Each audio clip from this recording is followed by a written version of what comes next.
रमेश, जिसकी phone repairing की दुकान थी। उनके पास अच्छी खासी इनकम थी। उनका बेटा विदेश में कंपनी में जॉब करता था, जिनकी लाखों की इनकम थी।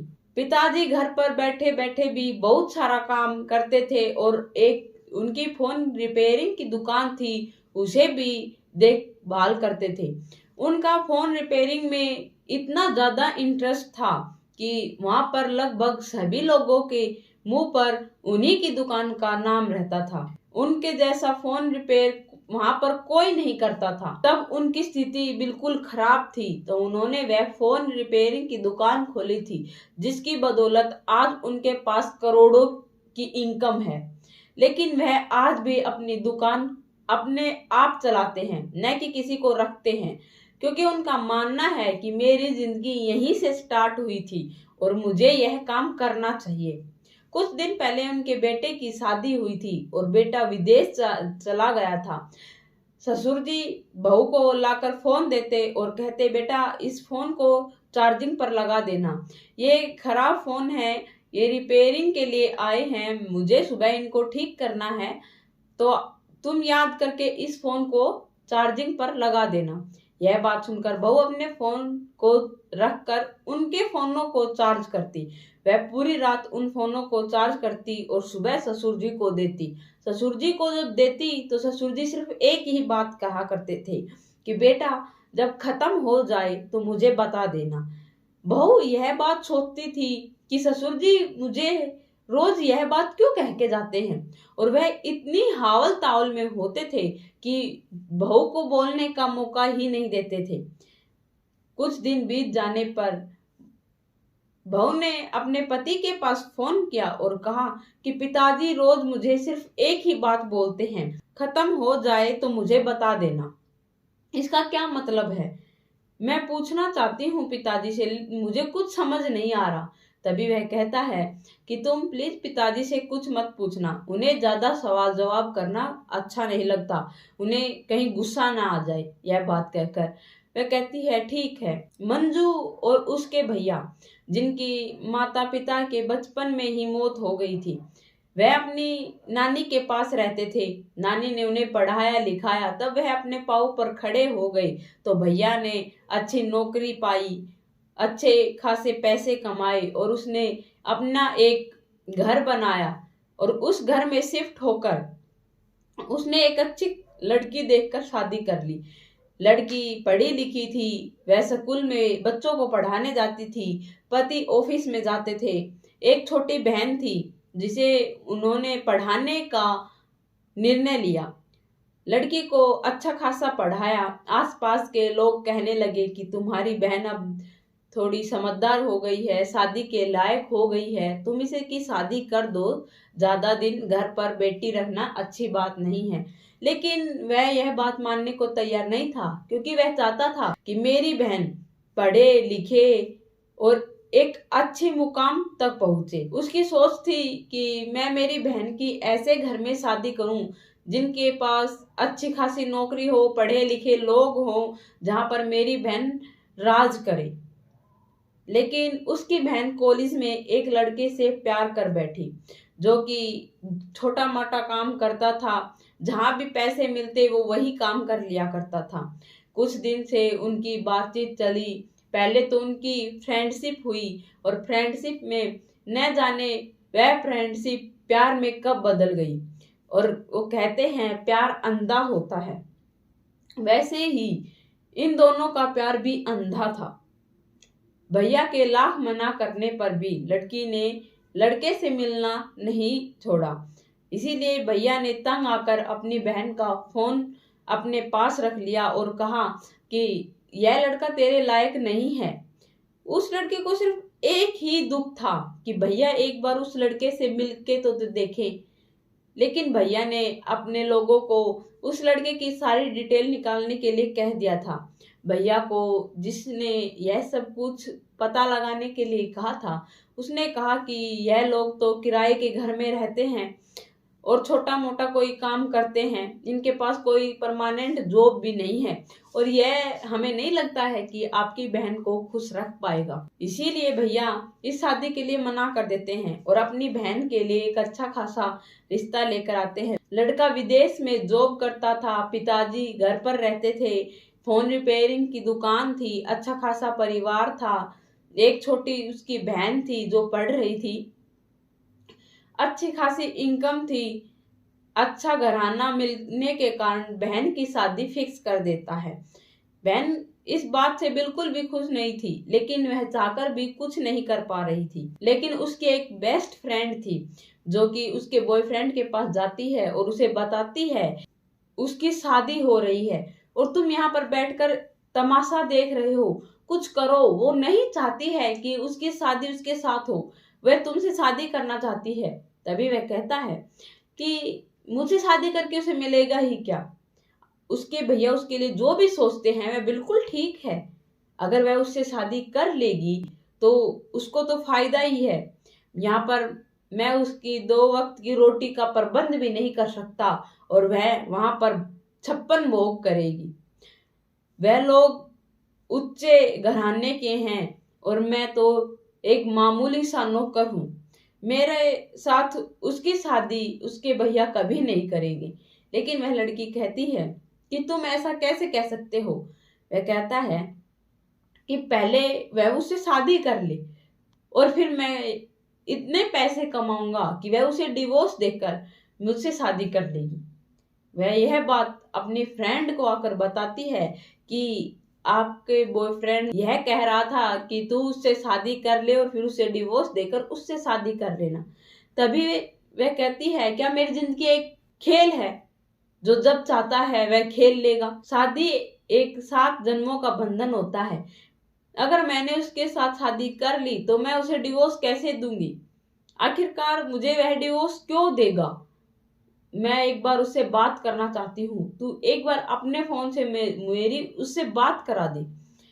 लड़की के फोर्स करने पर वह अपनी फ्रेंड की बात मान लेती है और उस लड़के से बात करा देती है। लड़का उसे ऐसी जासे में फंसाता है कि कहता है कि तू उससे शादी कर ले, फिर वह विदेश चला जाएगा। विदेश जाने के बाद हम दोनों आपस में मिलजुल कर रह सकते हैं, तुम मुझसे मिलने आ जाना और हम उसी के पैसों पर मौज करेंगे। और वह वहां पर जाने के बाद शायद 2-3 साल के बाद आता है और फिर थोड़े दिन बीतने के बाद हम दोनों उसके पैसे बटोल लेंगे और बटोलने के बाद हम उसे तलाक दे देंगे। तलाक देने के बाद मैं तुझसे शादी कर लूंगा। ये कहती है कि तू मुझसे तलाकशुदा लड़की से अगर तू शादी करेगा तो लोग क्या कहेंगे। वह कहता है कि मुझे इससे कुछ फर्क नहीं पड़ता, मैं तुझसे प्यार करता हूँ। लड़की भी उसकी बातों में आ जाती है और वह खुशी खुशी शादी कर लेती है। तब उसका पति उसको छोड़कर विदेश जा रहा था तो उसका मन नहीं कर रहा था, वह मायूस हो रहा था। दूसरी तरफ लड़की भी मायूस होने का ड्रामा कर रही थी, बल्कि उसके अंदर तो लड्डू फूट रहे थे कि कब यह विदेश जाए और कब मैं अपने बॉयफ्रेंड से मिल पाऊं। पति के विदेश जाते ही वह अपने बॉयफ्रेंड को फोन करती है और पास के ही एक पार्क में उससे मिलने जाती है। अपनी सास को बहाने बनाकर उससे मिलने लगती है। कुछ दिन बीतने पर वह उसके पास से रुपये बटोरने लगता है। वह उससे कभी सच्चा प्यार नहीं किया। पहले तो वह उसके भैया के पैसों पर मौज करता था और आज वो उसके पति के पैसों पर मौज कर रहा है। एक दिन ऐसा आएगा कि वह उसे धोखा देगा, लेकिन लड़की इन सभी चीजों को समझने के लिए बिल्कुल भी तैयार नहीं थी। ससुर जी को इन चीजों की भनक पड़ जाती है। वह रोज उसे अपनी दुकान से लाकर फोन रिपेयरिंग का बहाना करके फोन चार्जिंग पर लगवा देते और कहते कि खत्म हो जाए तो मुझे बता देना। उसको इन चीजों के बारे में कुछ नहीं पता था कि आखिरकार चल क्या रहा है। वह बहुत सोचती, इस चीज का अर्थ निकालने की खूब कोशिश करती कि आखिरकार इसका अर्थ क्या है कि खत्म हो जाए तो मुझे बता देना। उसे कुछ समझ नहीं आता। एक दिन वह फोन को किचन में चार्ज लगा देती है। ससुर जी मांगते हैं तो वह किचन से लाकर देती है। जब ससुर जी किचन से फोन लाते हुए देखते हैं तो उनके चेहरे की हवाइयां उड़ जाती हैं। वह रोज दुकान की तरफ जाते थे, लेकिन आज वह अपने रूम की तरफ गई। लेकिन लड़की डरी हुई थी। वह भी अपने ससुर जी के साथ दबे पांव उनके कमरे की तरफ जाती है। वह कमरे में जब झांक कर देखती है तो वह कुछ ऐसा देखती है कि वह देखकर चौंक जाती है। आखिरकार उसने ऐसा क्या देख लिया था? उसने देखा था कि ससुर जी जो फोन देते थे उन फोनों में कोई खराबी नहीं होती थी, बल्कि ससुर जी उन फोनों में वॉइस रिकॉर्डिंग ऑन कर कर छोड़ देते थे, जिसके अंदर उसके बॉयफ्रेंड और उसकी सारी बातें रिकॉर्ड होती थी। और वह यह सब कुछ भी जानता था कि यह उनके बेटे से पैसे मंगाकर अपने बॉयफ्रेंड को देती है। वह तब यह सब कुछ सुनती है तो उसके पाँव के तले से जमीन सरक जाती है। वह दौड़कर अपने रूम में जाती है और रूम लॉक कर लेती है। ससुर जी वहां पर जाकर जोर जोर से दरवाजा खटखटाते हैं। वह डरी सहमी एक कोने में बैठी हुई थी, लेकिन ज्यादा दरवाजा पीटने से उसे डर लगा कि कहीं दरवाजा टूट ना जाए। वह धीरे धीरे सहमे कदमों से जाकर अपना रूम अनलॉक करती है। तभी ससुर जी बाहर खड़े थे। वह कहते हैं कि अगर तुम चाहो तो मैं यह सब कुछ यहीं पर खत्म कर सकता हूँ, नहीं तो मैं मेरे बेटे से यह सब कुछ बता दूंगा कि तुम उससे पैसे लेकर आखिरकार तुम पैसों का करती क्या हो। अगर उसे पता चला तो वह तुझे धक्के मारकर मेरे घर से बाहर निकाल देगा। वह कहती है तो मुझे क्या करना होगा? तभी ससुर जी कहते हैं कि जो तुम अपने बॉयफ्रेंड के साथ बातें करती हो वह मुझसे भी कर सकती हो, और अगर तुम मुझे एक रात अपने साथ बिताने दो तो मैं ये सब कुछ भूल जाऊंगा कि मुझे कुछ पता भी था। वह कहती है कि आप मेरे पिता सम्मान हो, आपको एक बार भी यह बात कहते हुए शर्म नहीं आई। उसके ससुर जी की उसके ऊपर निगाहें एकदम वाहियात थी, जिसके कारण उसने उसके रूम में यह सब कुछ प्लान बनाकर फोन चार्जिंग पर लगवाया ताकि वह उसकी हर एक मूवमेंट उस फोन में रिकॉर्ड कर सके। और उसकी एक ऐसी कमजोरी ससुर जी के हाथ लग चुकी थी कि अब वह ऐसे जंजाल में फंस गई थी कि अब वह चाहकर भी उससे बाहर नहीं निकल सकती। कुछ दिन से वह न तो कुछ अच्छे से खा पाती, न अच्छे से खुश रह पाती। वह गुमसुम सी रहती थी। उसे टेंशन रहती थी, आखिरकार मैं करूं तो करूं क्या। ससुर जी के खूब फोर्स करने पर भी वह इस बात के लिए बिल्कुल भी तैयार नहीं होती है। वह अपने बॉयफ्रेंड से फोन कर कर यह सब कुछ बताती है तो बॉयफ्रेंड कहता है कि तेरी वर्गी लड़की के साथ तो यही सब कुछ होना चाहिए, और मैं नहीं जानता हूं तू आखिरकार है कौन। मुझे तो सिर्फ और सिर्फ तेरे पैसों से प्यार था। अरे जब तू तेरे पति की नहीं हो पाई तो तू मेरी क्या होगी। लड़का भी उसे बीच रास्ते में धोखा देकर जा चुका था। अब उसके पास कोई रास्ता नहीं था। अब वह ससुर जी के पास भी नहीं जाना चाहती थी। फिर उसके दिमाग में एक तरकीब आती है। वह अपनी ननद के पास जाकर सोने लगी और उसे कहती कि मुझे डर लगता है अकेले में, इसीलिए मैं तुम्हारे साथ ही सोऊंगी।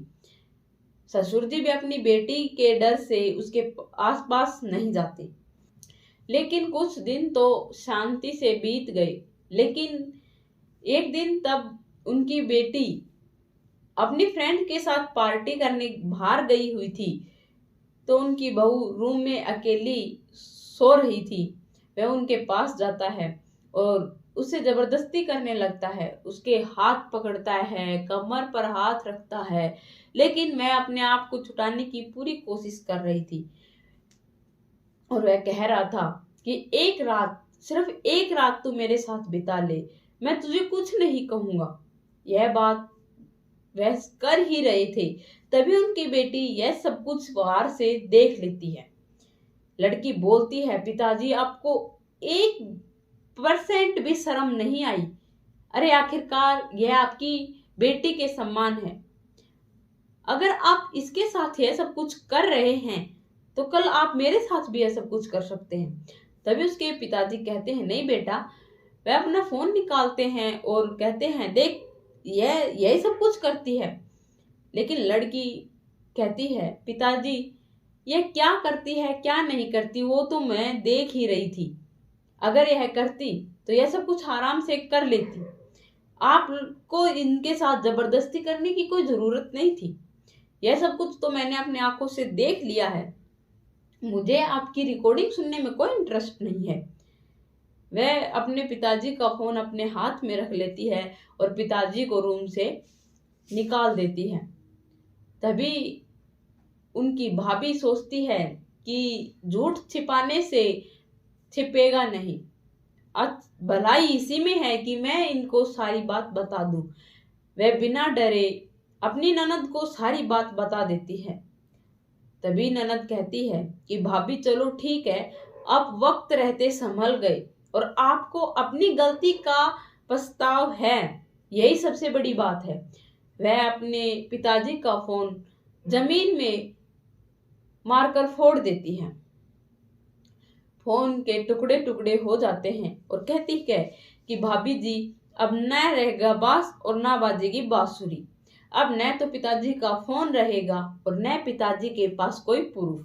आपको ब्लैकमेल करने की उनकी अब कोई भी वजह नहीं है। यह बात कहकर वह उसे कहती है, ठीक है भाभी, आप इस बात को यहीं पर भूल जाओ और मैं भी भूल गई हूँ।